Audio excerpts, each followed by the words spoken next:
So we've seen this slide many times, and now we have some really colorful check marks to say, hey, we've made it past these different groups that have gone live. We are finally at the one that we felt was going to be the most challenging, and it indeed is proving to be quite challenging, and that is the sheriff. We are getting off daily calls with them. I just got off a call and ran down here with them. And those are things we're still working through, their policies, procedures, processes to help improve all of the different challenges that they have between law enforcement and the jail, the different shifts, and the different CBAs. So it is definitely challenging. However, they've been very receptive. The next slide that I'm going to show you will show you some of the trends that we're experiencing over their first week of time entry. So we're now officially into the second week of that payroll period. So the interesting part for us is coming Monday when we start processing their payroll, right, using this new My Time system. So the payroll officers are braced.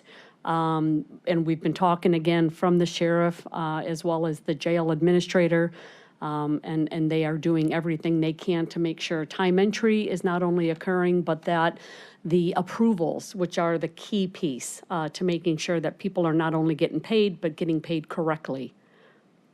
All right. The only other thing on this slide to mention is that we've got our last go live on July 3rd, and that is Board of Elections. So after sheriff, that one's going to be easy. So a nice way to end the implementation of the project. All right, this is a little hard to see here, but I'll go ahead and I'll break it down. The top line basically gives us a daily time entry on the left, and then on the right is the cumulative changes that have happened. And what's important to note is that we are seeing an increase. So for example, we had 75% time entry on June 5th. Well, if you look over to the right on June 5th, we are now at 92%. And what that simply means is that even though they might not have entered their time, 25% of that population had not entered their time on that Sunday, they've had time since then to go ahead and make those corrections. So as of now, for that Monday, we are at 92% complete with time entry. So that's fairly significant. And if you do that day over day and look at the cumulative results, to the right, you can see that we're trending high on the time entry. We still have a ways to go. Again, that's what our daily meetings are with sheriff. We're actually doing quite a few different things to try and help facilitate. That's everything from, we have 3 o'clock open calls, we have weekend on-site support at the Justice Center. We have our noon meetings that we're talking to the executive leadership over there with. And then just the general support line. So I think these things that we're implementing are working very well, but they understand that they have challenges. And again, we're trying to address them in a, in a timely manner. So if we look down now to the next line, same concept, daily totals and the cumulative. The important thing to note here is that those are the actual unauthorized time record information. So if we look at that the Sunday, June 5th again, they were at 68% of approved time records. Now we are, as of today, 83%. Those records, you can see even looking down on the 6th, 7th, those are in the 30s and 40s. We're now well above that into the 70s.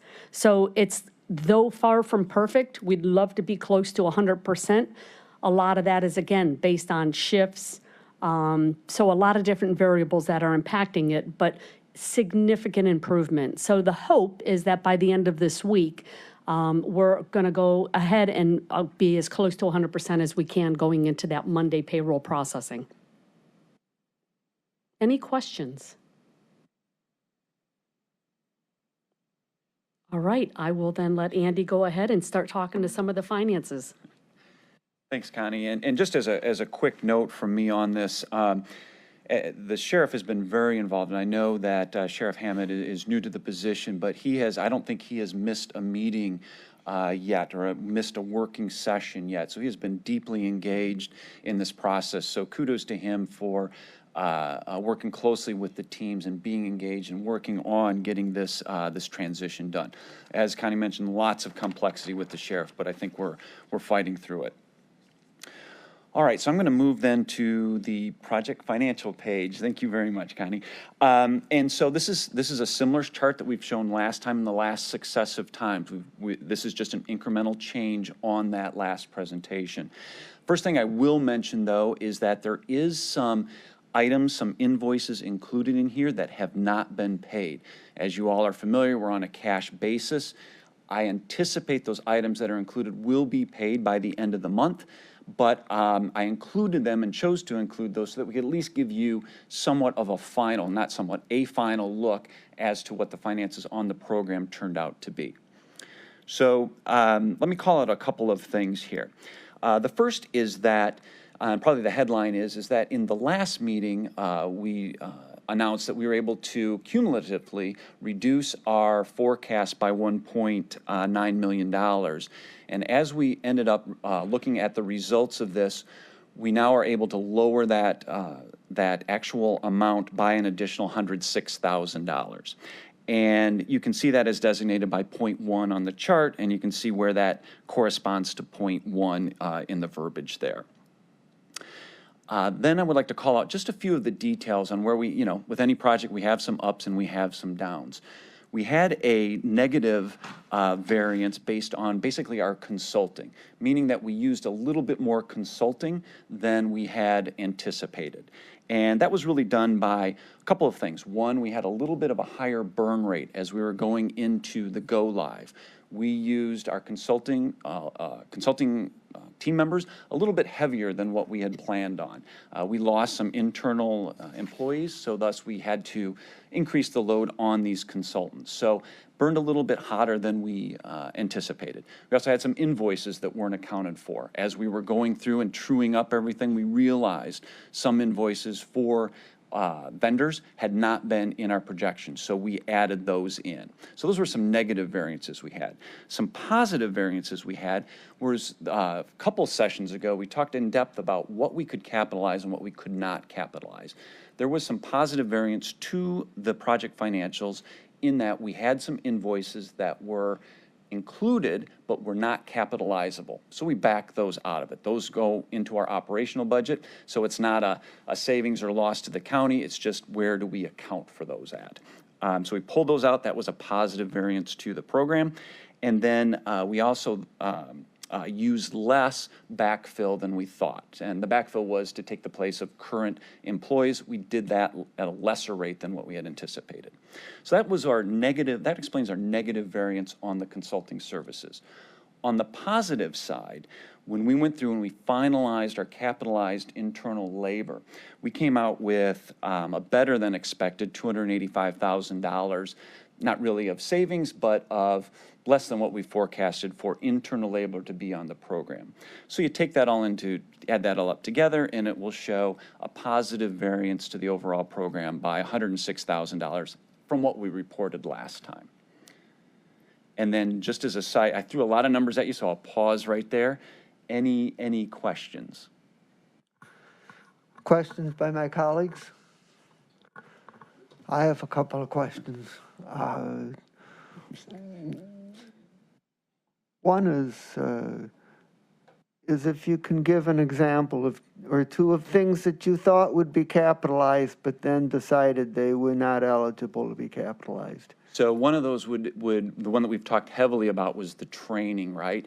If there was training involved, we talked at length that really is not capitalizable at the last meeting. The other thing was that there was some support that was going on inside of our current system. And some of that support, not to build the interface, but to support temporary reporting or temporary type work inside of, say, SAP.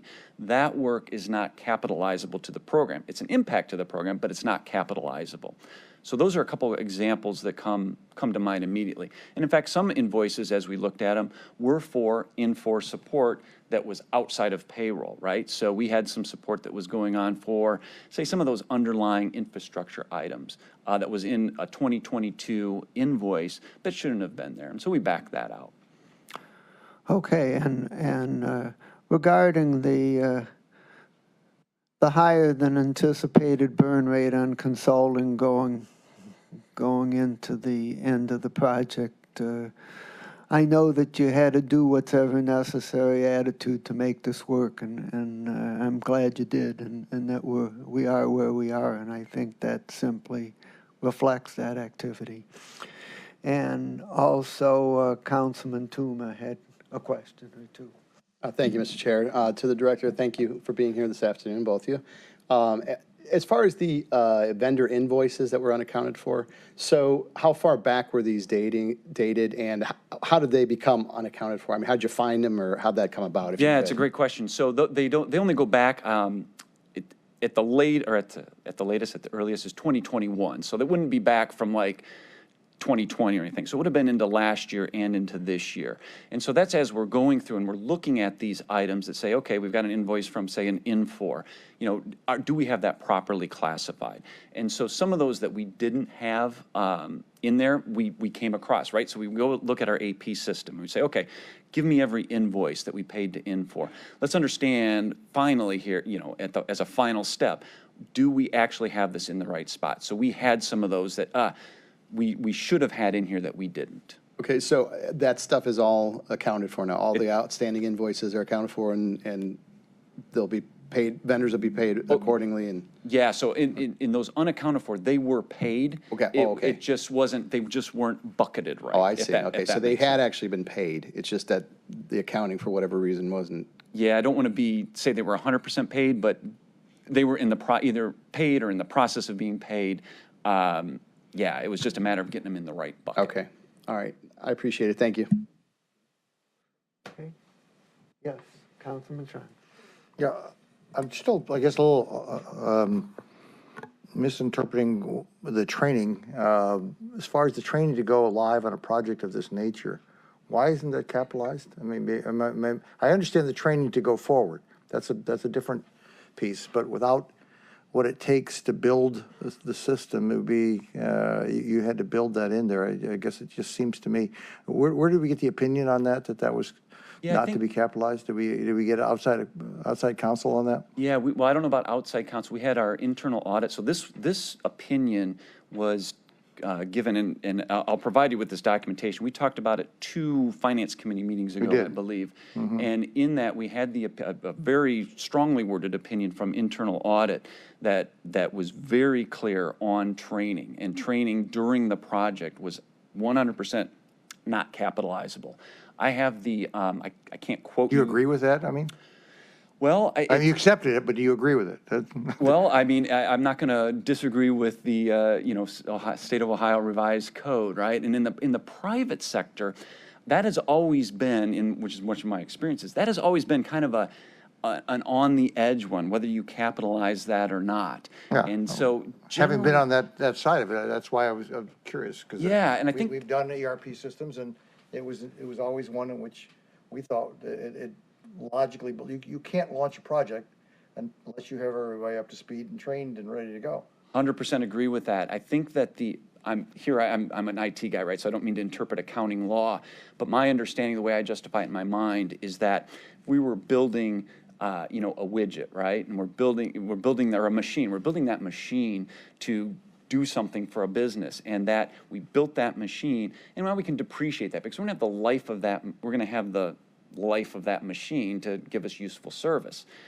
In my mind, the reason that we don't do training, right, is that, well, that training it's done. We haven't really built anything. To your point, we've trained folks. We haven't really built anything. And my interpretation of the rules in that opinion that was given to us by IA referencing the Ohio Code was that it's really only those programs, those interfaces, those routines where you actually built something in the system, not training. And Mr. Ron, I'm happy to share you that opinion again. That is a matter of public record, and it is out there. So,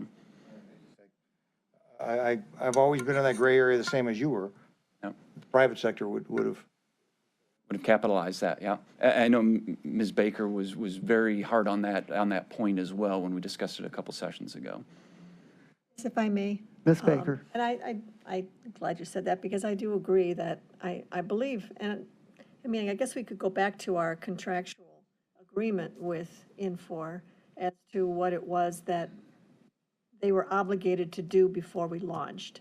Once we launched, there might have been a period of time to make sure everything went well, but it was really our responsibility to train internally. But until it was launched, I honestly thought that the training was part of the capital because we can't do it without training, just as Councilman Sharon expressed. And it just seems like we're kind of playing a shell game here of where that money should go. So, Yeah, and again, I was just simply following the guidance that came from internal audit, right? Yeah. Do we know what we originally agreed to, though, as far as what capital would be and paid for by, before it launched, and what happened after it launched? So I don't know what happened at the beginning in terms of what was agreed to, but the opinion that I've read, and I've read it several times, was an audit that was conducted on the project specifically. And that audit specifically said you cannot capitalize training. I appreciate it. Yeah. Anything else on ERP? So, Councilman, Yeah. I'm sorry to interrupt, but I do want to say that just to be clear, that we did come under the appropriation, right? I think that's important to state that this appropriation was 35.9 million and our final spend is 34.7. So, and I don't see that changing, so. So, I would just mention in summary that Connie Geddes has stated that the process with the sheriff's office is just a little bit bumpy, but that there isn't anything that we can't handle, and that we're continuing to proceed on schedule with the final stages of the implementation of WFM and payroll. So we appreciate the good report and happy to hear that it's still going on track. So that. Thank you. Yes. And I know that misery doesn't necessarily love company, but I can remember when we interviewed Zig at the very beginning of this process, and he was telling us horror stories of ones that he had helped shepherd and been a supporter of. And in that particular one that he referenced, it was really about the same size as our project, but it ended up at $85 million. So though we are not thrilled with being $8 or $9 million over our target, there were some of us who are really cringing that we're going to get into those beyond ugly numbers. And so I'm thrilled we at least stopped the bleeding at 34. Thank you. Okay. Thank you. Okay. Thank you very much. Thank you. We are going to now proceed to the second discussion item on the agenda, which is the update on the real property tax system, which is going to include both the status of the project and also the update on the negotiations with Harris regarding the financials. Thank you, Councilman Miller. This is Andy Johnson, Chief Information Officer for the county again. So I'll kick things off here. You're going to see a presentation, and I hope that you walk away, the members of council walk away with really three items of understanding. And I think the first is the understanding of the position that our vendor has put us into. There has been a couple of major delays on delivery from Harris, and this has, not to get too PME on you, too project management on you, but it has really compressed the remaining schedule.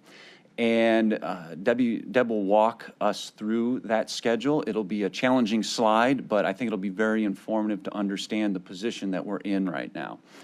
The second thing that I want to reiterate or relay to you and hope that you gain out of this presentation is the commitment that our functional leaders have given to this project. So when I talk about functional leaders, I talk about the Lisa Roccos in our fiscal office, as well as Chris Murray in our treasury office. And they have committed to giving us the resources we need. In fact, some of them are even doing testing themselves to get us through this spot in the program.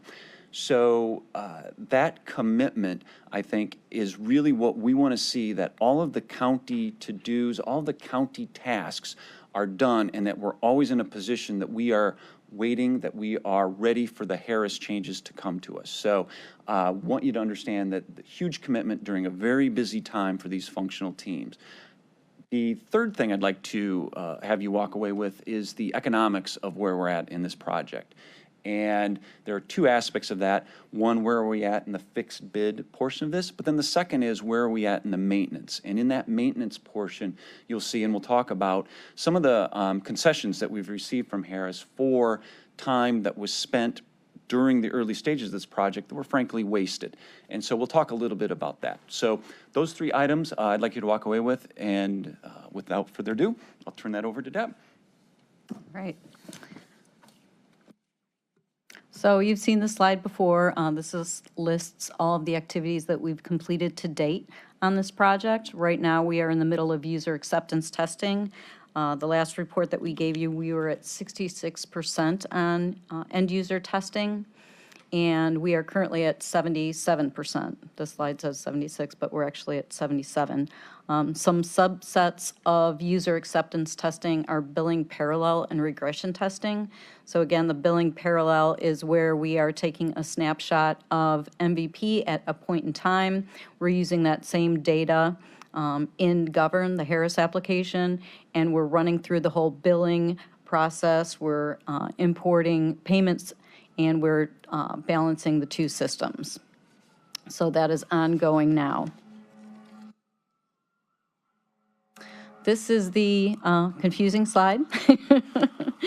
There's a lot of information going on here, but the key points to remember here is that if the yellow boxes that we have here, those are production activities that are occurring with the current MVP system.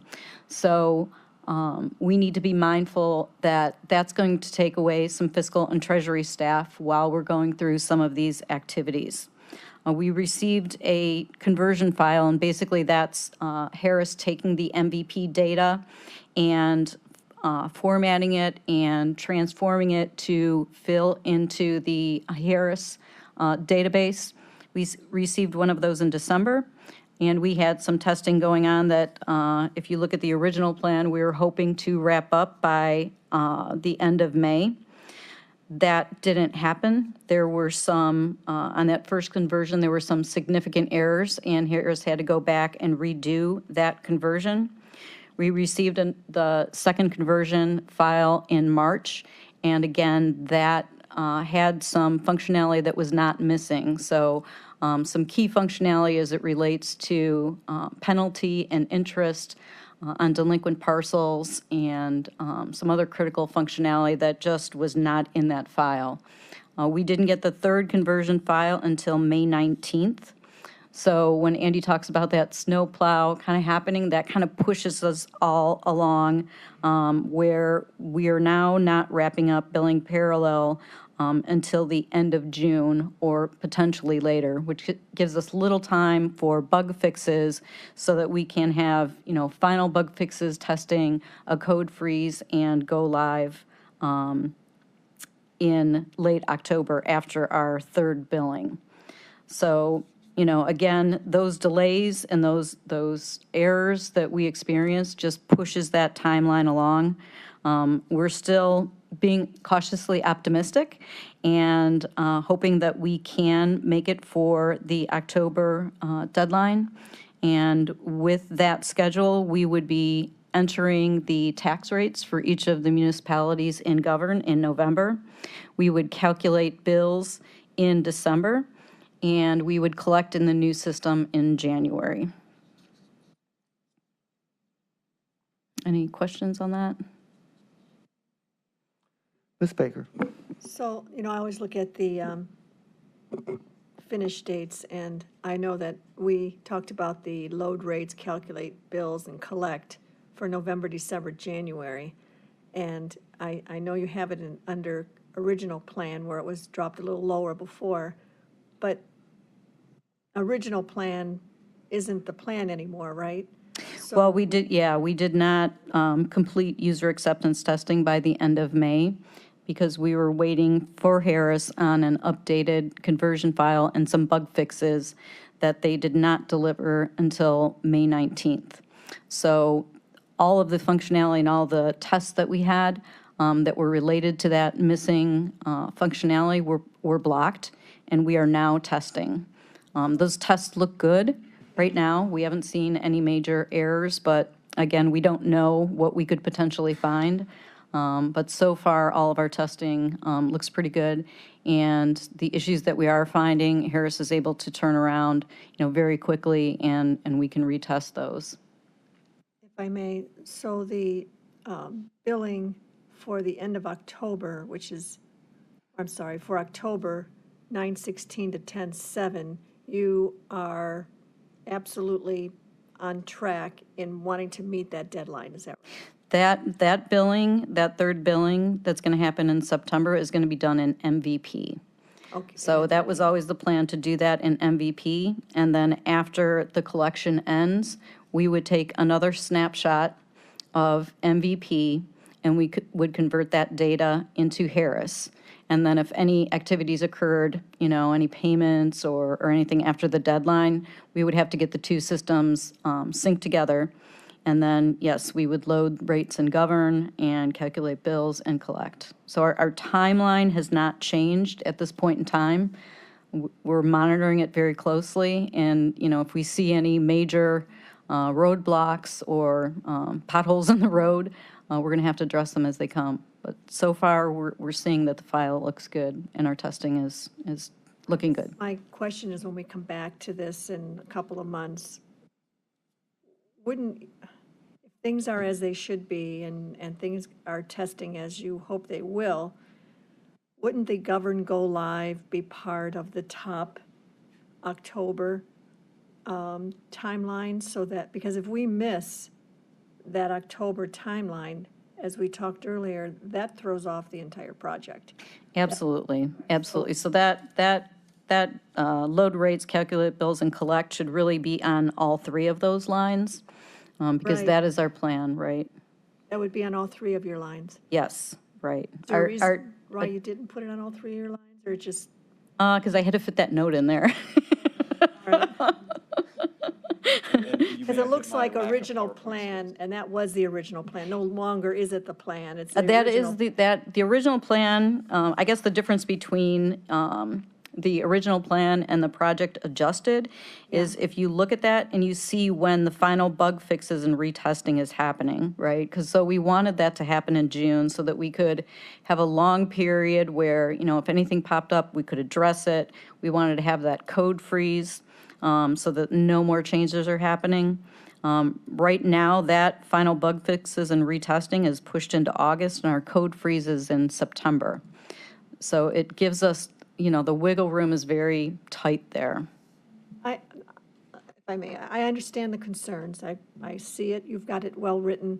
I'm just saying that, are we still on task for getting the govern go live in November and December? Because if not, then we are in trouble in trying to then launch next half year, end of June, for that first half billing.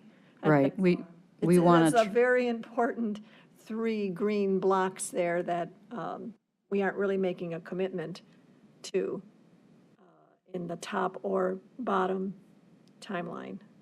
That's my only concern. And I understand the issues you have leading up to it, but I don't see a govern go live in either scenario, only in the original plan. So we agree that green go live should be on, say, that first, second, and third row. And we didn't mean to imply anything different than that. So there is that commitment, Ms. Baker, to hit that go live on November. Okay. But as we've mentioned, there are a series of potholes. And right as we sit right now, when we just had this go, no-go meeting on Friday, that it is, hey, we are going ahead, but we are going to have a series of those go, no-goes so that if one of these bigger potholes presents itself, and it is going to push us beyond November, we can communicate that immediately. And then, or it could be, as it could go, maybe it's a series of smaller potholes, death by 1,000, by 1,000 cuts, right? That could affect us as well. This is something that we are working with the functional teams monthly. Well, we're working with them every day, but we'll have these call-outs once a month to say, all right, do we see or do we not see a path to going live? Okay, it's just a critical time. Yeah. Thank you. So, the yellow box under January 2022, that's the first half collection. And the one under June and July MVP collection, 6/15 to 7/14, that's the second half collection. Is that correct? Correct. And the one under MVP third billing, 9/16 to 10/17, is that an additional billing as part of this year, or is that the first step in the first half collection for next year? That is the people who did not pay their second half tax bill, or the bill that was due in July on time. So those are only delinquent bills, so it's a small subset of a population. Okay, so that's a current year activity. Yes, and that again will be done in the existing system, not in the new system. Understood. Okay, I don't see anything else, so we can proceed to the financials. Good luck in pulling this together. It looks like it needs a little bit of help from the universe to get there. So hopefully we can get that. Okay. This slide just, represents where we're at with the overall project. So as you can see, some of these areas, tax bill dependencies are 92% passed, Treasury is 84, parcel maintenance 86, and post-collection and other tests are up there. The reason for the tax bill creation being so low is because we were waiting on that conversion file that we got in on May 19th. So those are the tests right now that Treasury and fiscal staff are testing, as well as settlement tests. So that's going through the whole system and settling for the distributions that go out to the municipalities. And I'll leave it to Andy. Thanks, Deb. So I'd like to talk a little bit about the financial summary, the economics of this project. And this slide is going to differ from prior financial slides that have been presented. And I chose to change this, try to simplify. The other slides were showing portions of the project that aren't related to this. They were showing accounts payable efforts not related to this. So I pulled it out to simplify the numbers that we have. And so I'd like to start off just by reminding council that this was an agreement that was entered into in 2015, and it was a fixed bid arrangement in 2015. That fixed bid arrangement has held true. There's been no changes, no renegotiation, no economic impact on the implementation piece. So Harris has obviously a huge incentive to get this thing across the line, because the longer it goes, the more they're putting into it without getting compensated for it. And so that number of the original fixed bid was $3.14 million. And that was what was agreed to in 2015, and that's what we're still holding to right now. What we're talking about on the steps, on the milestones that Deb was going over, is about $210,000. So we pay Harris when we reach certain milestones. And the milestones that we're talking about now with these tests are in the amount of $210,000. And that chart on the right, signified by the blue circle with number 2, is those specific milestones that we're aiming for. So we can expect that once those are complete, that we will then receive an invoice from Harris for the $210,000, but that's totally fine. That is exactly what we had agreed to back in 2015. The one area where that is always of interest is the contingency. And the original contingency in this program was for around $630,000. Generally, where we're consuming that contingency is change orders. And prior to today, and this is probably even from a year or so ago, there was $310,000 of change orders authorized, functionality that we felt we needed to have inside of the program. Now, as we're moving along, we've identified about $110,000 of potential change orders. So we're working through that. We're working through the executive management. We're working through the program teams to try to understand, is this absolutely what we need to get the program done? We open and honest, we have disagreements between maybe the project team and executive management on if we absolutely have to have that or not. So we are taking a very, very hard look at change orders and whether we need to pursue those. But if we choose and we end up pursuing all of these change orders, $110,000 that will go against our contingency, and that will leave us $210,000 of unallocated contingency. So the message there is we'd love to have all of our contingency.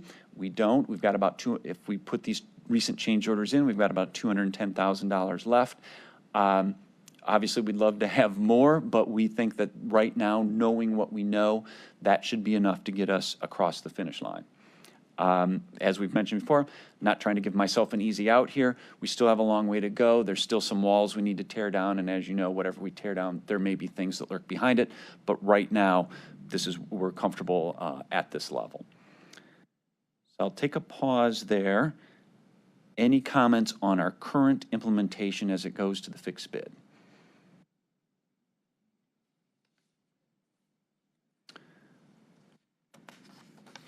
Good. Okay. Next part that's going to get some discussion. So the next part, which I've broken out, is the maintenance, and this one's a little more interesting in my world of interest. So what we did with the Harris program back in 2015 is we agreed to a maintenance schedule back in 2015 that was effective immediately. So we've been paying this maintenance, or we had been paying this maintenance in 2016, 17, 18 for software that wasn't installed yet. That's a little unusual. It was part of the deal. It was a deal that we agreed to, but still in my mind, it's a little unusual. In 2019, the fiscal officer came in and said, wait a minute, we're not paying this maintenance anymore. And that was a move that stopped, kind of stopped the floodgates, but it also brought, how do I want to say this? Harris also agreed with that move. So I don't expect that Harris has any sort of pending, pent-up ideas that they're going to collect this money.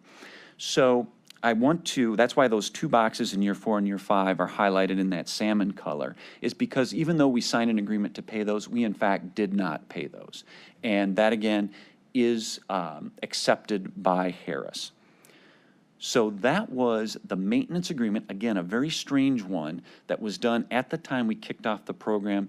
Typically, you see these starting after you go live, but it is what it is, and this is where we are. So that's all history. That's not even recent history. That happened back in 2019. But what that does is that forms the basis for what does our maintenance now look like when we go live in 2022, 2023. And so we took that ending base number of $530,000. It's signified by the number 2 up there. And we took that as our and Harris took that as their starting position for when we go live and the maintenance that we're going to incur for the next several years. That was the starting basis for our negotiations. Now let me take a step back on the negotiations. The negotiations are a result of hours of county time that was wasted, basically, during the first stages of this implementation. And we had an excess of $2 million that we had estimated of wasted county time trying to drive this project forward. And so in discussions with Harris, we talked about this, and we talked about, okay, what do we do with this? How do we reimburse the county for this money? And I don't think we ever expected to get a check for $2 million from Harris, but I think through some good faith negotiations, what we have is we have a reduction on future maintenance. So that brings me back to my chart and the $530,000 that we're starting with. So if we continue the maintenance schedule of the $530,000, And I'm looking at where the number 2 is in that column on the second chart there. That is the schedule over the next 7 years of maintenance with like a 5%, 6% increase. What we have done is we've negotiated a discount against that of $1.7 million. And so what that has done is that has reduced those maintenance fees to actually below what we were paying originally. And so when we go live in 2022, we can expect to have a fairly reduced maintenance contract going forward. It's you know, it's a solid deal for the county. So I'll pause there, and I know I throw a lot of numbers, and I feel bad for you guys trying to absorb all this. What can I do to add clarity? Any questions about the maintenance, Councilman Schwan? You indicated that you thought that the number was well over $2 million, I thought, In county time lost, yes. and we're collecting 1.7, is that Yes, what I'm yep. understanding it? So we have, and that's 1.7 over the time value of money for until 2029, so we're really not collecting 1.7 if you actually take Well, the if you time value of money, as opposed to that $2 million was out of our pocket back at the time. Yes, I agree. The Yep. time value of that $2 million is probably three and a quarter. If I'm doing, if you're running out to 2029. I had you up until the number. 2029, you're not collecting your full value of your, of what we got hit for that, and we're collecting we're collecting $1.7 million. And we don't collect that last dollar until 2029. Correct. That is correct. When did the $2 million come out of our pocket? Let's go backwards then. Yeah, so that $2 million would have come in the years, I believe, 2015, 2016, 2000, did we end at 2000? Right. So now do you get where I am? You're not collecting that for another, let's see, 16, Yeah, that's okay. 13 years. Yeah, okay. I understood. Now do you understand my time value of money of what, that money came out of our pocket in 16, 17, and 18 is what we're saying, right? $2 million? Of wages paid, yes. Yeah, right. We got to have, Chris, you can run the numbers for us, can't you? Very easily. $2 million paid in 16, 17, and 18, what is that worth in 2029? And it's worth a heck of a lot more than 1.7. I understand your point. Okay, and so you said you couldn't follow I'm saying it's probably three and a quarter. I'll bet you by the time you take that $2 million from 2016 and multiply and bring it up to the time value of money in 2029. I'm just back of an envelope, but I'd be willing to bet we are really giving them a heck of a discount for the penalty we went through. Understood. I don't know what to say. We negotiate our best. Harris has a position where we, the county, wasted a lot of their time, right? Now, I'm not sitting here to defend Harris's position in Their this. product wasn't ready to go. Yeah, They didn't have a product. They didn't have a product they could put on the shelf. Do we have anybody from Harris here? I certainly hope they're not proud of their product. Their product was not ready to go back in 2016, 17, 18, which is what we expected. We were going to have a target-rich product, and we didn't have it. So I'm sorry, but we didn't waste any of their time. We actually helped them find the errors of their wisdom in that whole time. They should be paying us not only for the time, but they should be paying them to educate them as to their product, because as we've talked about, we are going to probably be their poster child, theoretically, for the other 87 counties. I'd be willing to bet. What's that worth? Is that worth anything to us? I hope nobody picks up the microphone and says, this is a great job, because we should not be doing that unless we get compensated for that too. I mean, last time I checked, if you are being a spokesperson for somebody else, go find a TV ad where you don't have a sports figure or anybody like that. They aren't doing that for the sheer joy of being good people. The 1.7 is just for the penalty. We should get something for if they want to use us as their poster child going forward. So that negotiation, I don't know, have we offered that? I think that was part of what the expectation is, that we are going to be their poster child for the other 87 counties. At least at one point we were. Is that still the expectation? Not as far as I'm concerned. I mean, I don't know what was done back in what were part of those negotiations in 2015.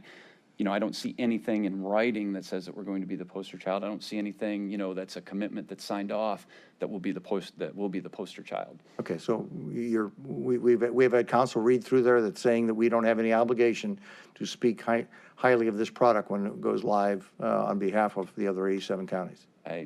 You aren't going to pick up the phone and talk to Franklin County or Hancock County or Hamilton County or anything like that and be singing the praises of this, and we shouldn't without some kind of compensation, because I'm sorry, but there isn't anything else where you would be doing that in a public figure without getting something benefit. And maybe it's the continuation of this beyond 2029 as far as these kind of attractive benefits. So that's my thoughts. Thank you. So on that point, and I agree with Councilman Schron's points, but I would point out an aspect that does provide an additional benefit, which is Director told us this morning that there's also a provision and an understanding that that when we get to year 8, which is 2030, it's not going to revert back to the original schedule and have a large increase and go from 500,000 to 780,000 or something like that, but rather it's going to be a typical reasonable 6% increase or so on the 500,000 that we pay in year 7. That is correct, Councilman Miller. In fact, I went back and checked the language on that particular point, and it's actually limited at 4%. So that 500,000 would only receive an increase in year 2030 by, the 4% in the contract would be the maximum. So I suppose we could take the time value money on out 8 years, 8, 9, 10, 11, if we stick with Harris and say, okay, well, time value of that money is more than 2 points, more than 1.7. So So what that means is that we're continuing to get discounts. Based on, our and so baseline.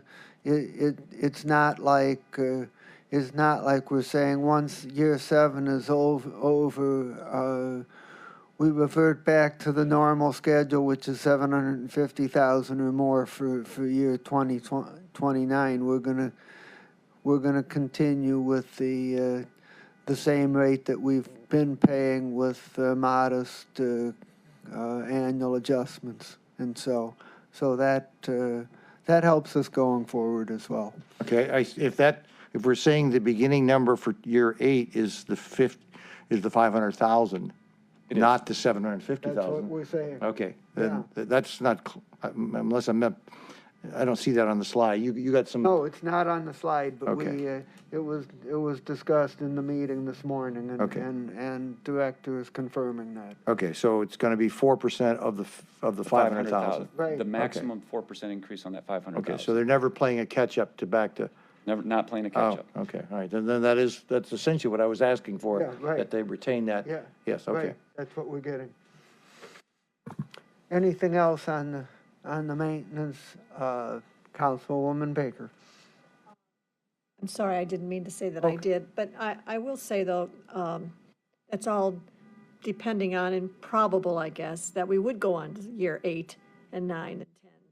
Right. And so it's That's- not, anything that we've negotiated now. It's just written that if we did continue, it would be based on the negotiated maintenance. That's exactly right. There is no obligation on our part to go in year 8, but if we do choose to go to year 8, then there is that cap on the $500,000 I had said 6%, it's actually 4% going forward. Does that go forward, give any timeline at all when that would drop off? No, it's actually, Unlimited? yeah, it is. Well, actually, let me go back. There is some language on how long we can continue that for, but it's a number of years. So I don't want to misquote here. It was a good negotiating piece on your part to continue with the negotiated maintenance. And I really didn't think about what Councilman Schron brought up. I didn't put it in those kind of terms, and I agree, I think you're right. Our money is different now than what it was back then. But with the negotiated maintenance continuing with the lower price, there is a continuation of catch-up. And I can tell you, I mean, I'm going to sound defensive here, but the starting point from where we were put us in a really difficult spot. We had negotiated, and we negotiated out the fact that we didn't pay maintenance for those years when the chief decided not to, which was the absolute right move. So we had we didn't have a great contract to start with. So we were negotiating from a tough spot, I think. Okay, Councilman Shaw. But the other half of was that they were supposed to have delivered a product before then. So, I'm sorry, but there's two sides of the equation. One, we were supposed to pay maintenance. The other, they were supposed to deliver a product. I absolutely agree, yeah. Their product didn't get delivered, so I'm sorry, but you have every right in the world to withhold maintenance on a product that was never delivered. Yeah, It's like, I'm going to deliver you a car in 4 years from now, and you're going to pay maintenance on that car. Oh, by the way, I never delivered the car to you. I'm sorry, but that's, there's two sides of that contract, and they didn't deliver their side either. Agreed. Yeah, so we weren't in a tough negotiation. I personally believe. The fact that they never delivered a product is much more egregious than we didn't pay maintenance on a product that was never even in our inventory.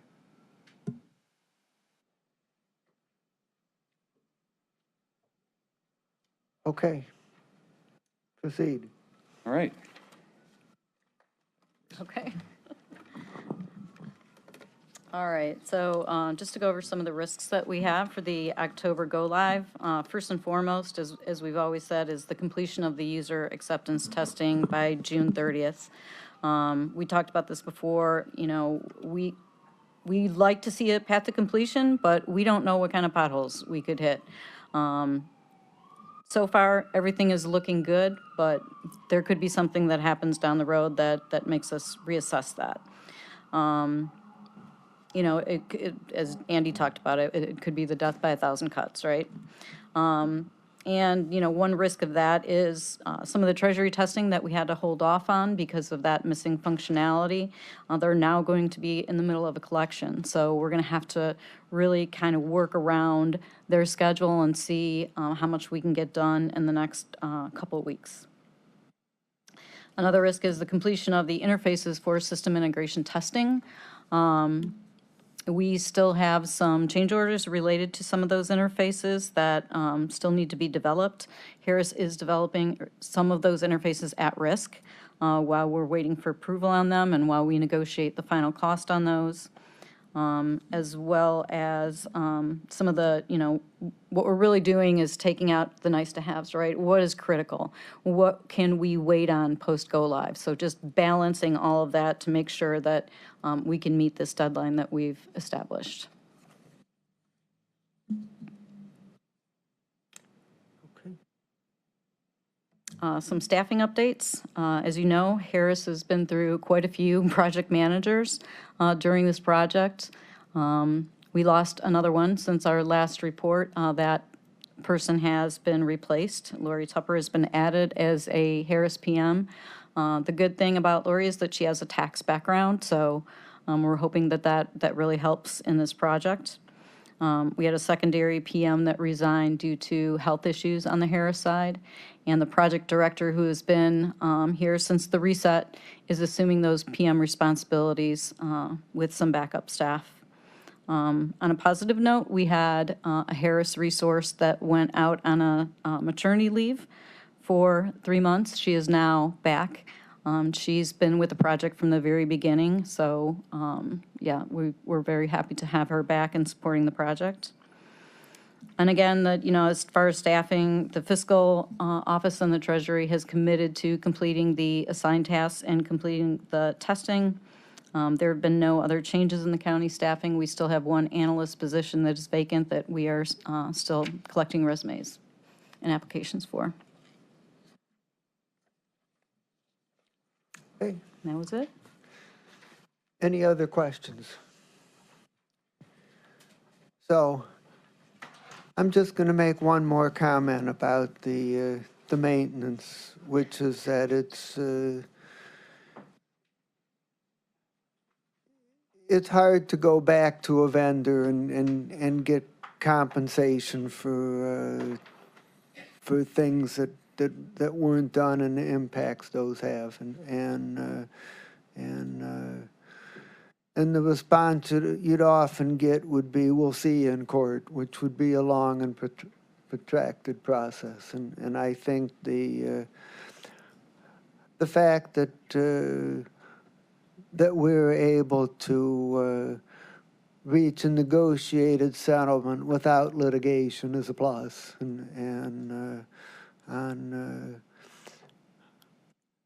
From our perspective, on a scale of 1 to 10, the outcome is probably not a 10, but it's a decent number in my opinion. So we appreciate your efforts. Anything else? Okay. Thank you very much, and good luck in navigating these bumpy little stretches you got to go, and so let's get it done in October. All right, thank you.